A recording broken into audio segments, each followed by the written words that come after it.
sont tout aussi extraordinaires, en employant un appât humain. Il arrive que les hommes de Mbao aient eux aussi recours à cette technique. Naina, le chef pisteur, va introduire une jambe dans le terrier et la fera avaler volontairement par le python.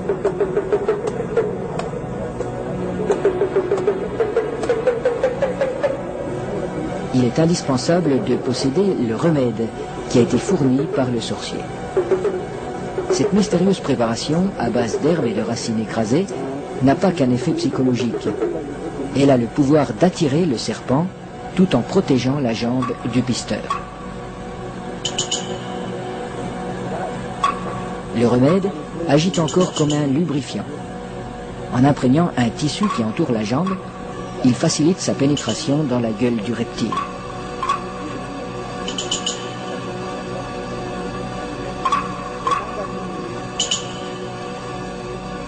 La jambe appât restera en principe intacte, car le python avale simplement cette proie qui vient à lui. À peine sera-t-elle attaquée superficiellement par les sucs digestifs.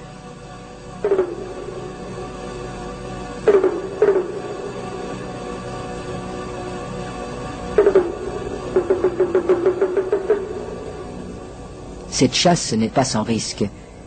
Un python particulièrement puissant pourrait entraîner l'homme dans son repère.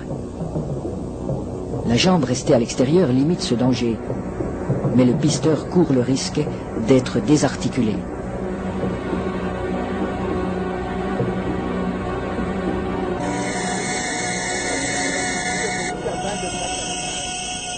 Pour rendre l'attente moins pénible, mais aussi faciliter le glissement des corps de l'homme et de l'animal, on place des feuilles fraîches sous le pisteur.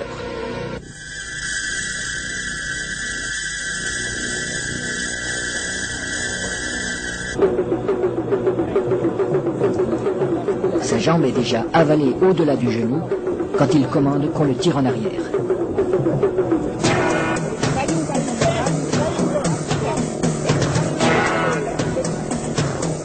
Refusant de laisser échapper sa proie, le python apparaît. Les aides tirent de façon irrégulière. Il secoue le python pour l'empêcher de trouver un point d'appui. Le pisteur relève son pied à angle droit pour ferrer le serpent, à la manière d'un hameçon. L'animal se sent piégé, mais il ne peut plus lâcher la jambe. Le python est maintenu allongé.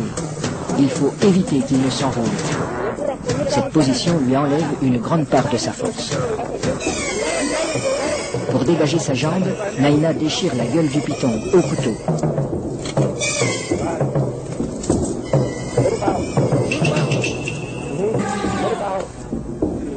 Puis, il lui tranche la tête. Les autres pisteurs relâchent progressivement le serpent.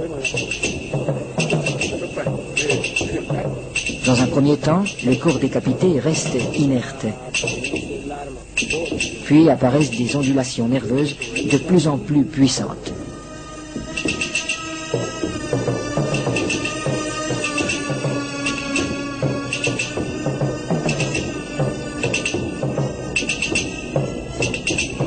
Il bougera ainsi pendant près d'une heure, prenant presque des positions d'attaque, comme s'il cherchait toujours, au-delà de la mort, à menacer ses assaillants.